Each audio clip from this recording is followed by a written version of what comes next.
Hi guys, it is Christmas time, so I wanted to take you around London and do all the lights. We've just finished work, so we thought we've actually brought in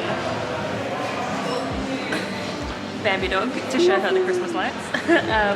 So we're going to do the loop around Oxford, Bond Street, Regent Street, Canterbury, all the major ones. This is going to be a little walking tour of the London lights for Christmas time. I'm going to take too many obnoxious photos of my dog. I'll probably move to a voiceover because it's going to be noisy, but yeah, let's get on with it. So we started our walking tour at Green Park because I wanted to start with Fortnum and Mason's. If you don't know, Fortnum and Mason's this year has a really fun Christmas pudding display in the centre. So you have the Christmas tree right down the bottom, and then these Christmas puddings go to music, which I can't show you for obvious reasons, but it happens on the hour, every hour, for different formations.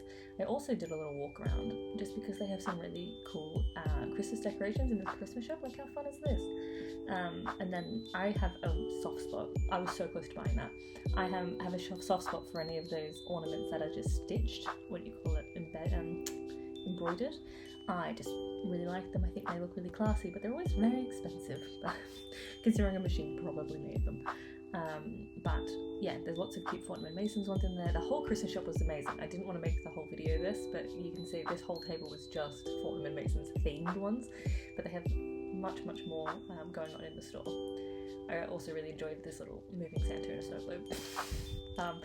But we were back out into the cold to enjoy the outside, which is the window displays that Fortnum and Mason has. If you don't know, they do big displays. It kind of reminds me of like New York, like an American thing, but I still really enjoy it.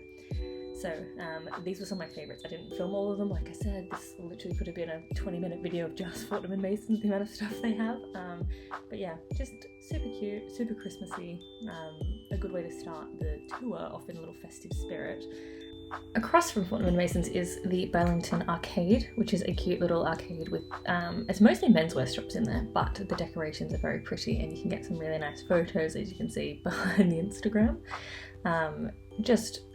It's a really quick stop considering it's so close already. On to New Bond Street, my personal favourite. So these are all the posh shops where you can't really afford to even walk. Bambi obviously fitting in. This is like, she's like, I was born to be on this street. Just looking at everybody begging her to take her home and start a new life with a rich family. See, these are the supercars. This is that kind of area, do you know what I mean? But I do find it's always the expensive stores that have the best lights. This is Daniel's filming. So through here you'll see the Cartier, which is one of the more prominent, famous ones. It's definitely a bucket list one. So Cartier always goes all out. They always have this really nice tree, because across from it is Ralph Lauren. So you've got Ralph Lauren bears on the tree, on each ornament, and then it makes for a really good photo where you can get the Christmas tree and Cartier all in one shot. But as you can see, this whole street is amazing because Boodle's next door to it, looks really nice. Yeah, you can literally see everyone is competing. Chanel had some beautiful star ornaments. This one, Bulgari, I can never say that, Bulgari, I'm not rich enough to know how to say that, but it's like a snake necklace. They had this last few years too, which is nice, but mix it up a bit, you know? I'm learning how to say lassie in every language. Mini lassie. Lassie mini, petite lassie. A small lassie. Lassie, la lassie. So yes, in case you couldn't understand that, everyone kept calling Bambi Lassie, and there was a lot of foreign people on that street, so I heard it a lot. This is a nice window installation, still on New Bond Street. This is the Dior one in the background. I really liked it. It's one of my personal favourites. I did this in November, Chanel with its massive necklaces, which I also really liked. Bambi did well, surprisingly. I honestly was a bit worried with her in the crowds, but like I said, she was born for this life, born for these people. I did this in November. I recommend going in earlier if you can, because I went in this weekend in December and it was a bit manic. This is Gucci. Not very Christmassy in my opinion, but still very pretty. They always have these really cool window displays, like literally just everything. It's hard to almost put together a walking tour because there's just so much. Because even just little things like this, like I wouldn't say put this on a walking tour, but it's just worth looking at while you're there, you know. Lowell, they had their little penguins, which I thought was a bit of fun. See, that's a bit festive and fun, not so, you know, pretentious. This was Fennell's, I think. I can't remember. It looked really cool in person. It was very eye-catching. There was this lady putting this dog in front of a Christmas tree, and I just couldn't understand why this tree, out of all the trees in London, you would take a photo of your dog in front of. It leads on to this arcade full of these moving lights, which is quite pretty. At the end of the arcade, they have an angel, which I thought was really cool. For some reason, it reminded me of Wizard of Oz. Don't ask me why, just did.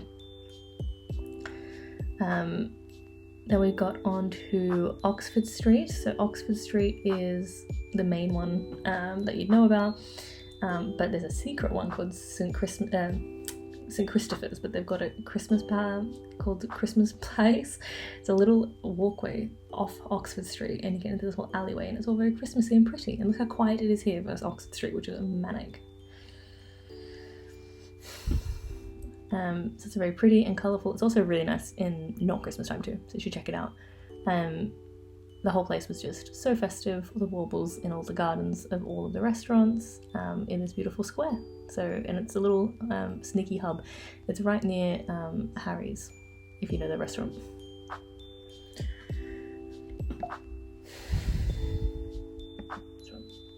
So this is the Annabelle Hotel, which is my personal favourite.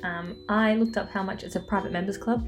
It's £4,000 a year or something to join. It's absurd. So I will continue to look from the outside like a popo.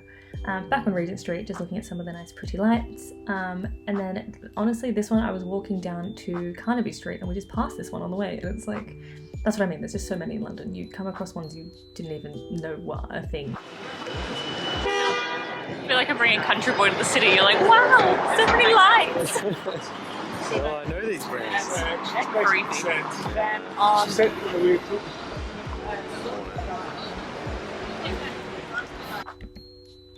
So just another little pretty one off Oxford Street. And so while I was there, we saw these big lights. We're like, what is that? They have this skating rink just off the main shopping area. It's so pretty. It's this circle skate rink. And in the middle there's a bar. So you go around in circles and you can only access the bar by two bridges on either sides. Super pretty, super magical. And I always think it's fun to see how much you can drink before you can't skate anymore. So that's probably what it's designed for.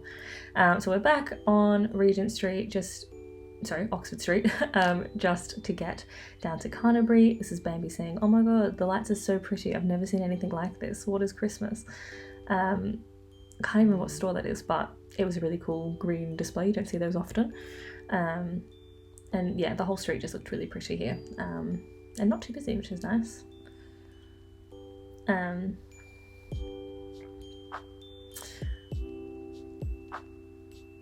Now we're on Regent Street.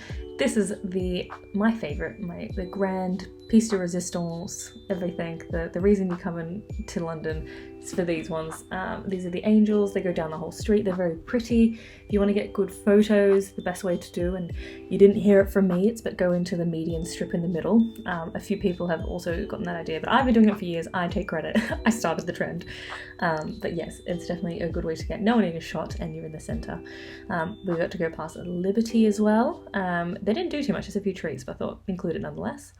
And we made it to Carnaby finally. Now Carnaby's always fun, they always do something a bit different, and this year they've done a universe theme. So what that means is there's planets everywhere, and if you know anything, Daniel's loves Star Wars, loves space, loves planets, so this was a highlight for him. And Carnaby Street is always way bigger than I remember, because it just like leads into Soho, I just forget. But yeah, it was really fun. My personal favourite of the last few years, definitely. That's a big deal. My favourite bit.